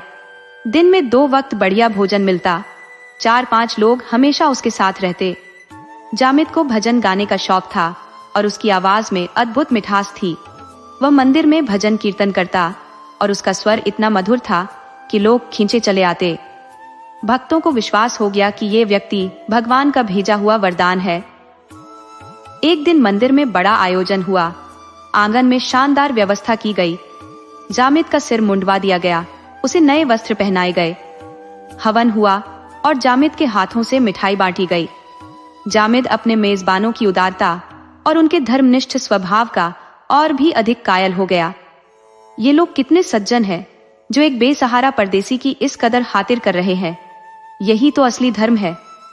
जामिद ने अपने जीवन में कभी ऐसा आदर सम्मान नहीं पाया था। वही सादा सा घूमने वाला नौजवान, जिसे लोग पहले अनजान और बॉर्डन समझते थे, आज भक्तों का प्रिय बन गया था। सैकड़ों लोग केवल उसकी एक झलक पाने को उमड़ पड़ते थे। उसकी विद्वता के किस्से चारों तरफ फैल गए थे। अखबारों में छप गया कि एक प्रतिष्ठित मौलवी की शुद्धि हो गई है। लेकिन सरल और सीधा सादा जामिद इस अचानक मिले आदर का राज समझ नहीं पा रहा था। इन धर्मात्मा और संवेदनशील लोगों के लिए वह क्या कुछ न करता। वह रोज पूजा करता, भजन गाता और हर काम में तन मन से जुट जाता। गांव में भी वह सत्यनारायण की कथा में भाग लेता और भजन कीर्तन करता था, मगर वहां उसे कोई खास अहमियत नहीं मिलती थी। यहाँ का माहौल बिल्कुल अलग था। लोग उसे पूजते थे, मानते थे। एक दिन वह भक्तों के साथ बैठा कुरान पढ़ रहा था कि उसकी नजर सड़क पर पड़ी। एक हट्टा कट्टा युवक, जिसने माथे पर तिलक और कंधे पर जनेऊ डाला हुआ था, एक कमजोर और बूढ़े आदमी को बेरहमी से पीट रहा था। बूढ़ा गिड़गिड़ा रहा था, रो रहा था, बार बार उसके पैर पकड़कर माफी मांग रहा था, लेकिन तिलकधारी युवक को कोई रहम न आ रहा था। ये नजारा देखकर जामिद का खून खौल उठा। वह झटपट उठकर बाहर गया और सीधे उस युवक के सामने खड़ा हो गया। क्या कर रहे हो भाई? इस बुढ़े पर क्यों हाथ उठा रहे हो? जरा भी तरस नहीं आता तुम्हें? युवक गुर्राकर बोला। मारते मारते इसकी हड्डियां तोड़ दूंगा। आखिर इसने ऐसा क्या गुनाह किया है? जामिद ने शांत लेकिन तीखे स्वर में पूछा। इसकी मुर्गी हमारे घर में घुस आई थी और पूरा घर गंदा कर दिया। तो क्या इसने मुर्गी को सिखाया था कि जाओ घर गंदा कराओ? जामिद ने चुभते लहजे में पूछा। बूढ़ा कांपती आवाज में बोला, हुजूर, मैं उसे हमेशा बांध कर रखता हूँ। आज एक गलती हो गई, माफी चाहता हूँ, मगर ये साहब मान ही नहीं रहे। मार मार कर अधमरा कर दिया। युवक फिर चिल्लाया, अभी तो बस शुरुआत है, इसे मिट्टी में गाड़ दूंगा। जामिद ने गुस्से में कहा, मिट्टी में गाड़ोगे तो फिर खुद भी खड़े नहीं रह पाओगे, समझे? अगर दोबारा हाथ उठाया तो अच्छा नहीं होगा। युवक को अपनी ताकत पर घमंड था। उसने फिर से बूढ़े को थप्पड़ मारने के लिए हाथ बढ़ाया, लेकिन जामिद ने बिजली की फुर्ती से उसकी गर्दन पकड़ ली। दोनों में जोरदार कुश्ती होने लगी। जामिद की ताकत भी कम न थी। युवक को जब जमीन पर पटका गया तो वह चित्त होकर गिर पड़ा। उसके गिरते ही मंदिर में तमाशा देख रहे भक्तों की भीड़ दौड़ी और चारों ओर से जामिद पर वार होने लगे। जामिद को समझ नहीं आ रहा था कि ये लोग उस पर हमला क्यों कर रहे हैं। कोई कुछ पूछने का जहमत तक नहीं उठाता। तिलकधारी युवक को सबने माफ कर दिया, लेकिन हर आने वाला जामिद पर अपना गुस्सा उतार रहा था। अंततः वह थक हार कर जमीन पर निढाल हो गया। उसके गिरते ही चारों ओर बातें शुरू हो गई। धोखा दे गया, देखी इसकी जात, इन म्लेच्छों पर कभी भरोसा नहीं करना चाहिए। कौवा आखिर कौवों के ही साथ उड़ता है। इसने हमारे भरोसे का गला घोंट दिया। जब यह यहाँ आया था, इसकी हालत किसी भिखारी से भी बदतर थी। हमने इसे सम्मान दिया, आदमी बनाया, फिर भी इसकी फितरत नहीं बदली। इनकी जात का यही तो चरित्र है। भरोसा करोगे तो पछताओगे। जामिद पूरी रात सड़क के किनारे पड़ा दर्द से कराहता रहा, लेकिन उसे मार खाने का कोई गम नहीं था, क्योंकि ऐसी पीड़ाएं वह पहले भी झेल चुका था। उसे तकलीफ सिर्फ इस बात की थी कि जिन लोगों ने कल तक उसे सिर पर बिठाया था, वही आज उसे जलील करने पर क्यों आमादा हो गए। उनकी वह सज्जनता और उदारता कहाँ खो गई। उसने तो कुछ भी गलत नहीं किया था। उसने वही किया जो किसी भी इंसान को करना चाहिए था। फिर उसके साथ इतना अन्याय क्यों? सारी रात इसी उलझन में बीत गई। सुबह होते ही उसने वहां से निकलने की ठानी। थोड़ी दूर चलने के बाद उसकी मुलाकात उसी बूढ़े से हुई। बूढ़ा उसे देखते ही बोल पड़ा, खुदा की कसम भाई, तुमने कल मेरी जान बचा ली। सुना है उन जालिमों ने तुम्हें बुरी तरह पीटा। मैं तो जैसे तैसे मौके का फायदा उठाकर भाग निकला। पूरी रात सोचता रहा कि तुम कहाँ हो। यहाँ लोग रात से ही तुम्हें खोजने में जुटे हैं। काजी साहब भी रात भर तुम्हारी तलाश में थे। फिर वह गहरी सांस लेकर बोला, कल तो हम दोनों अकेले ही थे।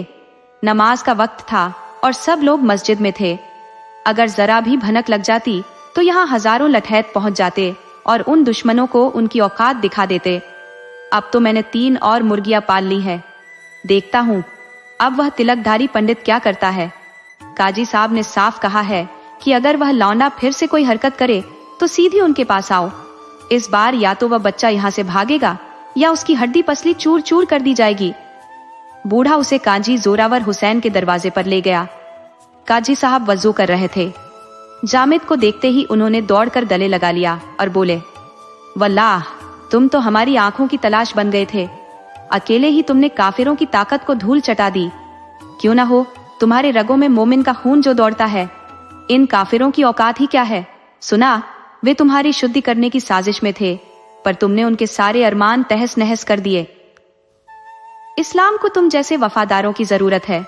तुम्हारे जैसा दीनदार ही इस्लाम का नाम रोशन करता है। बस एक चूक हो गई। अगर तुमने 1 महीने का सब्र किया होता तो हालात कुछ और होते। शादी हो जाने दी होती तब और मजा आता। एक हूर सी दुल्हन साथ लाते और दौलत मुफ्त में मिलती। वल्लाह तुमने थोड़ी जल्दबाजी कर दी। दिन भर लोगों का जमावड़ा लगा रहा। हर कोई जामिद को एक झलक देखने के लिए उत्सुक था। उसकी हिम्मत, ताकत और मजहबी जोश की हर कोई तारीफ कर रहा था। पहर रात ढल चुकी थी। मुसाफिरों की आवाजाही कम हो गई थी। जामिद ने काजी साहब से मजहबी किताबों की तालीम लेना शुरू कर दिया था। काजी साहब ने उसके लिए अपने बगल का कमरा खाली कर दिया था। वह सबक लेकर लौटा और सोने की तैयारी कर ही रहा था कि दरवाजे पर तांगे के रुकने की आवाज सुनाई दी। उसने सोचा शायद कोई मुरीद आया होगा। नीचे जाकर देखा तो एक औरत तांगे से उतर रही थी और तांगे वाला उसका सामान बरामदे में रख रहा था। औरत ने इधर उधर नजर डालते हुए कहा, नहीं, मुझे पूरा यकीन है ये उनका घर नहीं है। शायद तुम गलत जगह ले आए हो। तांगे वाला बोला, हुजूर आप नहीं मानती, बाबू साहब ने मकान बदल लिया है, ऊपर चलिए। औरत थोड़ी हिचकिचाते हुए बोली, क्यों नहीं बुलाते, आवाज दो। तांगे वाला बोला, ओ साहब, जब यकीन है कि यह वही घर है तो चिल्लाने का क्या फायदा। बेचारे आराम कर रहे होंगे, उनका आराम खराब करने से क्या लाभ। आप निशंक होकर ऊपर चलिए। औरत ऊपर चली गई और उसके पीछे पीछे तांगे वाला सामान लेकर चल पड़ा। जामिद यह सब देखकर नीचे चुपचाप खड़ा रहा। इस अजीबोगरीब वाक्य का मतलब उसकी समझ से परे था। तांगे वाले की आवाज सुनते ही काजी साहब छत पर निकल आए। एक औरत को आते देख उन्होंने कमरे की खिड़कियां बंद कर दी और खूंटी पर टंगी तलवार उतार ली। वह दरवाजे पर आकर खड़े हो गए। जैसे ही औरत ने सीढ़ियां चढ़कर छत पर कदम रखा, काजी साहब को देखकर ठिठक गई। वह तुरंत पलटकर वापस जाना चाहती थी, पर काजी साहब ने झपटकर उसका हाथ पकड़ लिया और उसे घसीटते हुए कमरे के अंदर ले गए। इसी दौरान जामिद और तांगे वाला भी छत पर पहुंच गए थे। जामिद यह सब देखकर सन्न रह गया। ये मंजर उसकी सोच से परे था। एक ऐसा शख्स जिसे ज्ञान और न्याय का प्रतीक माना जाता है, आज एक अनजानी महिला पर इस कदर जुल्म डा रहा था। तांगे वाले के साथ वह भी कमरे के अंदर दाखिल हो गया। काजी साहब उस महिला के दोनों हाथ पकड़कर खड़े थे। तांगे वाले ने पीछे से दरवाजा बंद कर दिया। महिला ने गुस्से से तांगे वाले को घूरते हुए कहा, तू मुझे यहाँ क्यों लेकर आया। काजी साहब ने तलवार की धार चमकाते हुए कहा, पहले इत्मीनान से बैठो, सब कुछ साफ हो जाएगा। महिला ने तीखी आवाज में कहा, तुम तो कोई मौलवी लगते हो। क्या तुम्हारे खुदा ने तुम्हें यही सिखाया है कि दूसरों की बहू बेटियों को जबरन घर में कैद करो और उनकी इज्जत पर हाथ डालो। काजी ने सख्त लहजे में जवाब दिया, हाँ, खुदा का यही हुक्म है कि काफिरों को किसी भी तरीके से इस्लाम के रास्ते पर लाया जाए, अगर ये खुद न माने तो जबरन। महिला ने चुभते शब्दों में कहा, अगर कोई तुम्हारी बेटी या बहू के साथ यही सलूक करे तो। काजी ने ठंडे पर घिनौने स्वर में कहा, जो हमारे साथ करोगे वही हम तुम्हारे साथ करेंगे, लेकिन हम बेइज्जती नहीं करते, बस अपने मजहब में शामिल करते हैं। इस्लाम कबूल करने से इज्जत बढ़ती है, घटती नहीं। तुम लोगों ने तो हमें मिटाने की ठान रखी है, हमारी कौम को खत्म करने की कोशिश कर रहे हो, लालच और धोखे से हमें बेदीन बनाने की साजिश रच रहे हो। ऐसे में क्या हम मूक दर्शक बने रहेंगे। महिला ने गुस्से से कहा, हिंदू इस तरह का जुल्म नहीं कर सकते। शायद तुम्हारी शरारतों से तंग आकर कुछ कमजोर लोग बदला लेने पर उतर आए हों, लेकिन कोई सच्चा हिंदू ऐसा काम नहीं करता। काजी कुछ पल सोचते रहे, फिर बोले, पहले यह सच है कि ऐसी हरकतें कुछ मुसलमान शहदे किया करते थे। शरीफ लोग इसे गलत समझते थे और रोकने की कोशिश भी करते थे। तालीम और तहजीब से यह बुराई खत्म हो जाती, लेकिन अब तो पूरी हिंदू कौम हमें खत्म करने पर आमादा है। ऐसे में हमारे पास क्या रास्ता बचता है? हम कमजोर हैं, इसलिए हमें अपने वजूद को बचाने के लिए छल कपट का सहारा लेना पड़ता है। लेकिन तुम्हें डरने की जरूरत नहीं। इस्लाम औरतों के हक को जितना मानता है उतना कोई दूसरा मजहब नहीं, और मुसलमान मर्द अपनी औरतों पर जान छिड़कता है। ये मेरे नौजवान साथी जामिद है, काजी ने कठोर लहजे में कहा। इनके साथ तुम्हारा निकाह तय किया गया है, अब शांति से अपनी जिंदगी बसर करो। औरत ने गुस्से से जुलसती आवाज में कहा, मैं तुम्हें और तुम्हारे धर्म को घिनौना समझती हूँ। तुम एक कुत्ते से भी बदतर हो। मेरी सलाह मानो और मुझे यहाँ से जाने दो, वरना ऐसा शोर मचाऊंगी कि तुम्हारा सारा नकाब उतर जाएगा। काजी ने तल्खी से जवाब दिया, अगर जुबान खोली तो अपनी जान से हाथ धो बैठोगी, बस इतना समझ लो। औरत ने निर्भीक स्वर में कहा, इज्जत के सामने जान की कोई कीमत नहीं। तुम मेरी जान ले सकते हो, मगर मेरी आबरू पर हाथ नहीं डाल सकते। काजी ने गुस्से को दबाते हुए कहा, क्यों बेवजह जिद पर अड़ी हो? महिला दरवाजे की ओर बढ़ी और सख्त लहजे में बोली, दरवाजा खोल दो। अब तक चुपचाप खड़े जामिद ने जब देखा कि काजी ने महिला का हाथ पकड़कर उसे जबरदस्ती रोकने की कोशिश की, तो उसने बिना कुछ सोचे दरवाजा खोल दिया और दृढ़ स्वर में कहा, इन्हें छोड़ दीजिए। काजी ने गुस्से से कहा, क्या बकता है? जामिद ने शांत लेकिन खड़े लहजे में कहा, खैरियत इसी में है कि इन्हें छोड़ दीजिए। जब काजी ने महिला को छोड़ने से मना कर दिया और तांगे वाला भी उसे पकड़ने को बढ़ा, तो जामिद ने बिना किसी हिचकिचाहट के काजी को धक्का दे दिया और महिला का हाथ पकड़कर उसे कमरे से बाहर ले आया। तांगे वाला पीछा करने दौड़ा, लेकिन जामिद ने उसे इतनी जोर से धक्का दिया कि वह जमीन पर औंधे मुंह जा गिरा। एक पल के भीतर जामिद और महिला दोनों सड़क पर पहुंच गए। जामिद ने धीमी आवाज में पूछा, आपका घर किस इलाके में है? महिला ने जवाब दिया, आड़ियागंज में। जामिद ने आत्मविश्वास से कहा, चलिए मैं आपको वहां तक छोड़ आता हूं। महिला ने कृतज्ञता से कहा, इससे बड़ी नेकी और क्या होगी? आपने आज मेरी आबरू बचाई है। मैं आपकी इस दया को कभी नहीं भूलूंगी। मुझे आज यकीन हुआ कि अच्छाई और बुराई हर जगह होती है।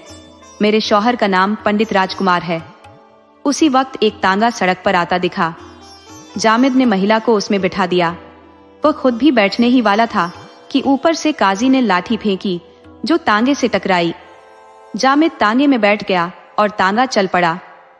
अड़ियागंज पहुंचने पर पंडित राजकुमार का घर ढूंढने में कोई कठिनाई नहीं हुई। जामिद ने आवाज लगाई तो एक घबराया हुआ व्यक्ति बाहर निकला। महिला को देखकर वह भावुक स्वर में बोले, तुम कहाँ रह गई थी इंदिरा? मैंने तुम्हें स्टेशन पर नहीं देखा, मुझे आने में देर हो गई थी। तुम्हें इतनी देर कहाँ लगी?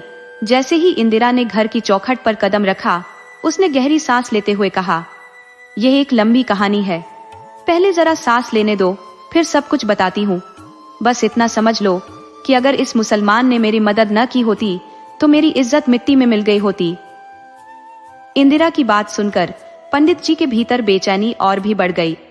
वह जल्दबाजी में इंदिरा के साथ अंदर चले गए, लेकिन कुछ ही पल बाद वह बाहर लौटे। उनके चेहरे पर गहरी कृतज्ञता झलक रही थी।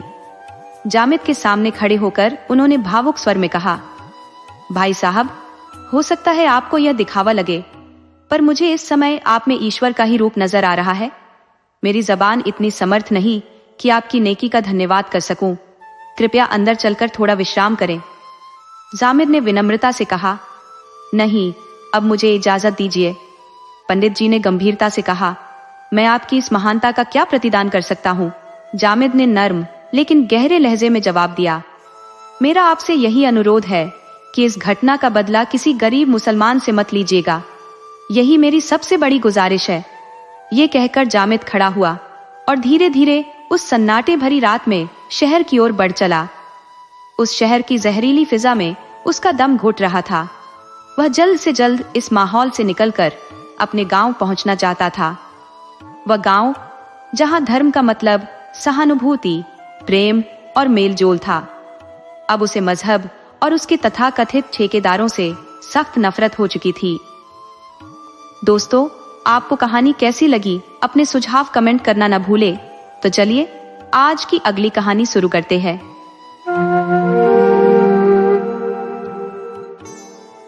मात्र प्रेम तेरा कोई सानी नहीं। इस संसार में बाकी सब कुछ छलावा है, क्षण भंगुर है।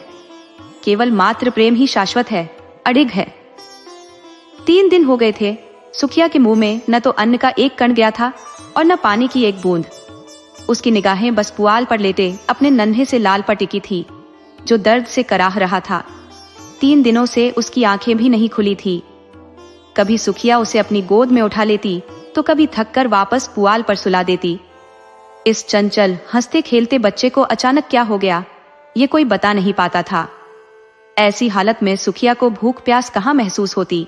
उसने एक बार पानी का घूंट भरने की कोशिश की थी, लेकिन वह कंठ से नीचे नहीं उतर सका।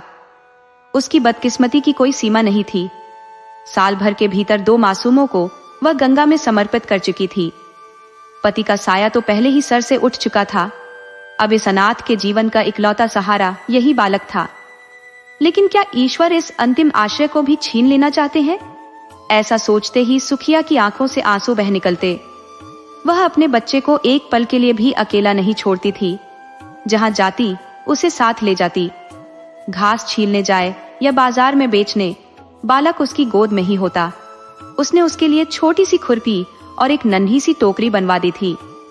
जियावन अपनी माँ के साथ घास काटता और गर्व से कहता, अम्मा, हमें बड़ी सी खुरपी दिला दो, हम बहुत सारी घास काटेंगे। तुम द्वारे पर बैठना। अम्मा, मैं सारा घास बेच लाऊंगा। माँ प्यार से पूछती, मेरे लिए क्या क्या लाओगे बेटा?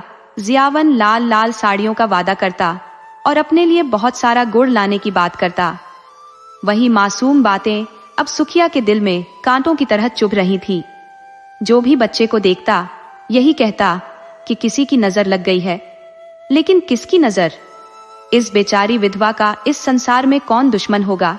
अगर नाम पता चल जाता तो सुखिया खुद उसके पैरों पर गिरकर मिन्नत करती और अपने बच्चे को उसकी गोद में रख देती। क्या वह दया से पिघल नहीं जाता? लेकिन नाम बताने वाला कोई नहीं था। रात का 3रा पहर बीत चुका था। चिंता और बेचैनी में घिरी सुखिया का मन बेतहाशा इधर उधर दौड़ रहा था। वह किस देवी देवता से प्रार्थना करे, किससे मदद मांगे? इसी उधेड़बुन में उसे थोड़ी झपकी आ गई। उसने सपना देखा कि उसका स्वामी आया है। वह बच्चे के सिरहाने खड़ा है, सिर पर हाथ फेरते हुए कहता है, रो मत सुखिया, तेरा लाल ठीक हो जाएगा। सपने में वह ठाकुर जी की पूजा की बात कहकर चला गया। सुखिया की आंखें खुली तो उसे यकीन हो गया कि उसके पति ही उसे दर्शन देकर गए हैं।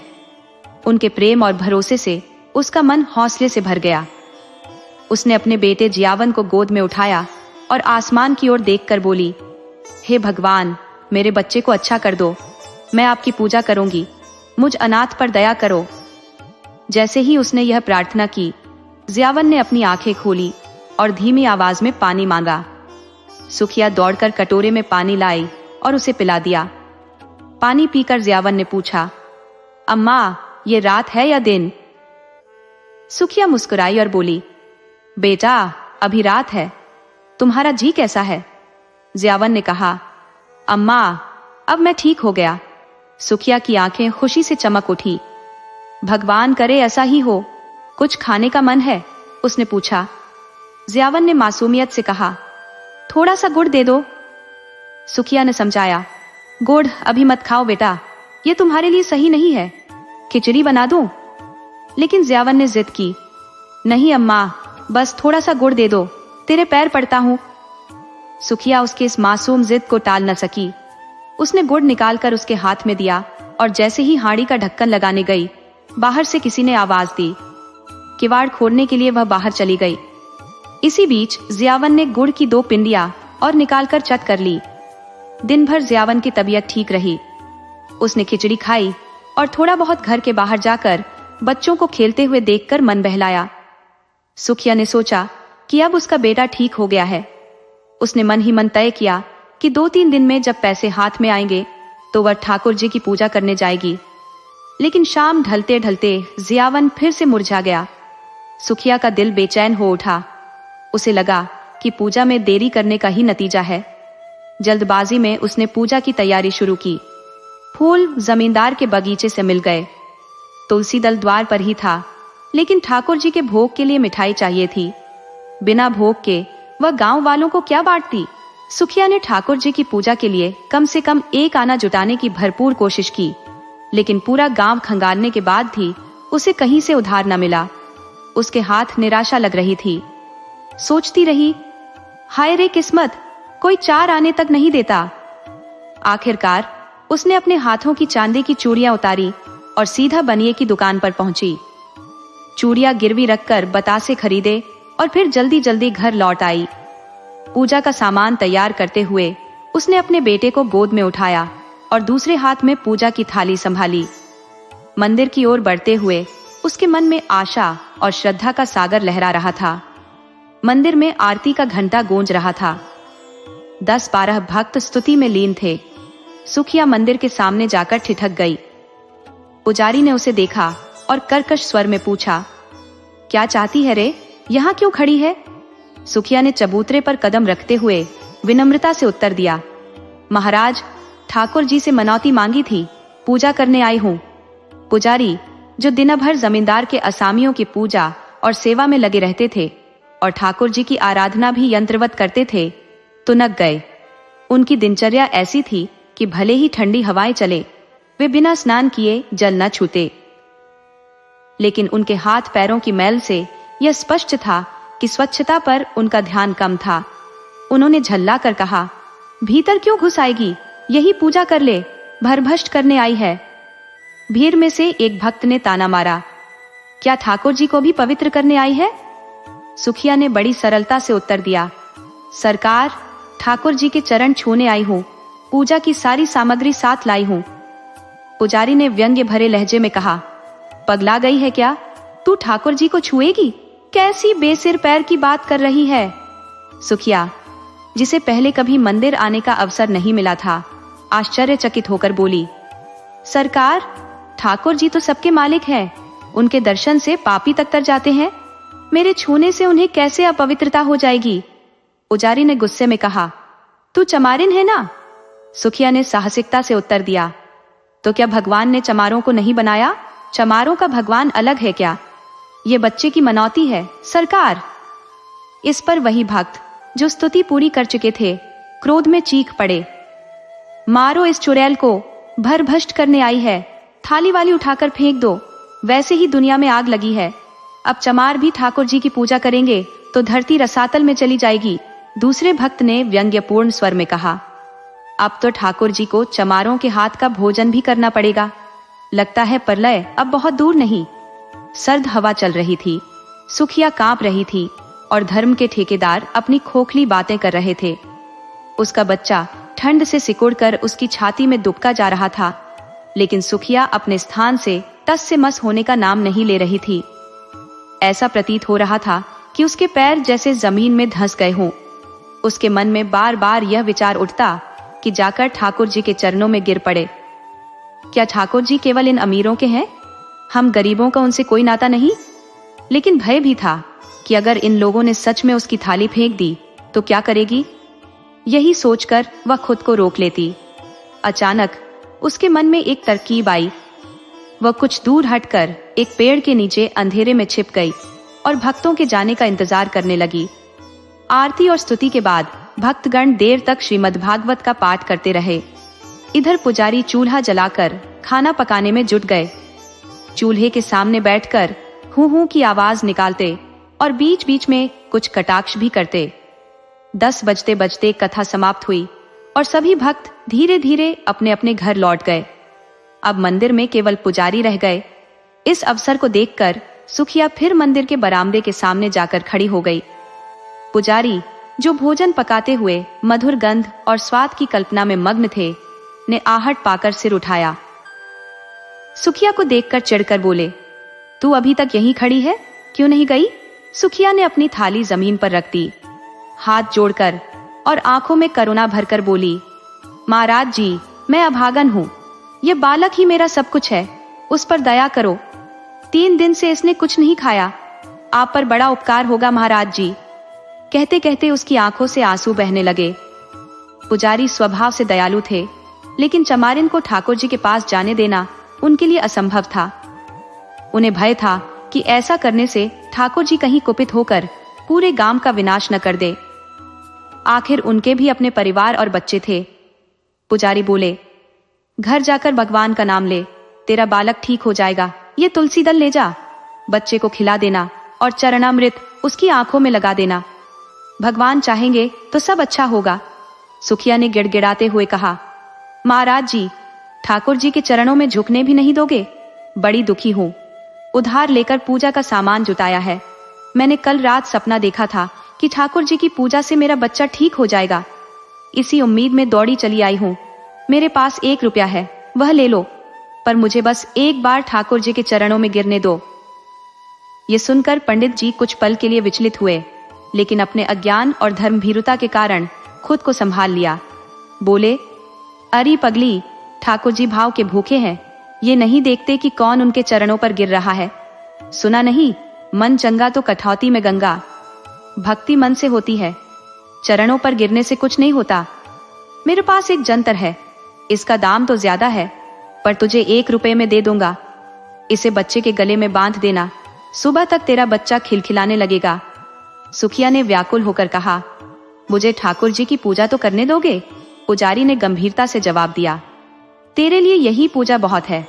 सोच, जो बात कभी नहीं हुई, अगर आज मैं वह कर दूं और गांव पर कोई आफत आ जाए तो क्या होगा?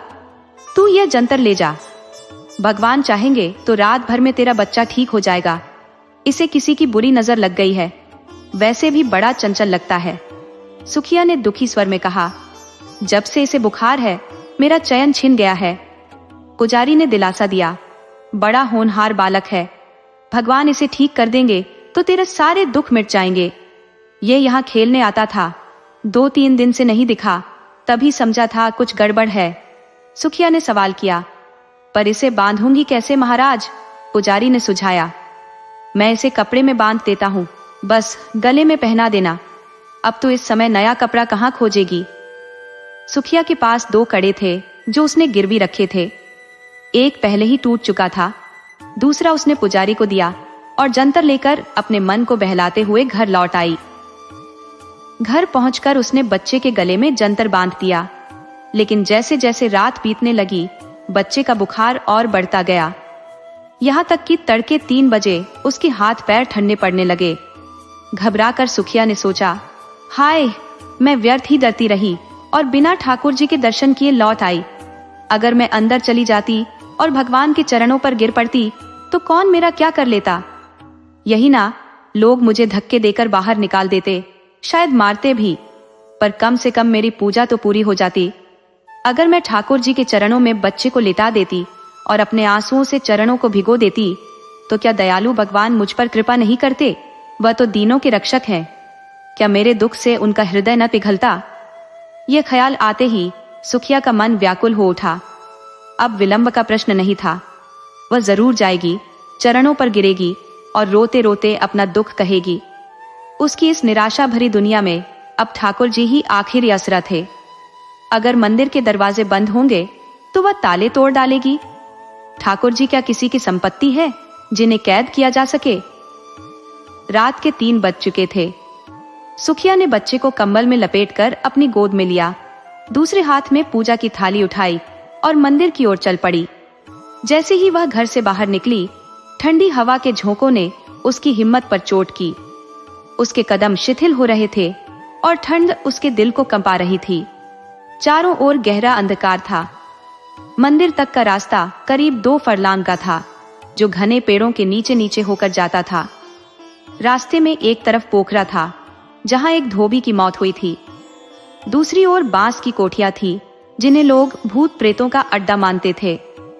चारों ओर खेत थे जो सन्नाटे में डूबे हुए थे। रास्ते में अचानक गीदड़ों की भयानक आवाजें सुनाई देने लगी। सुखिया डर के मारे कांपने लगी। यदि उसे लाखों रुपये मिलते तो भी वह इस समय यहाँ आने की हिम्मत न करती, मगर बच्चे के लिए उसकी ममता ने डर को दबा दिया। वह बुदबुदाती जा रही थी, हे भगवान, अब बस तुम्हारा ही सहारा है। मंदिर पहुंचते ही उसने लोहे की जंजीर टटोली।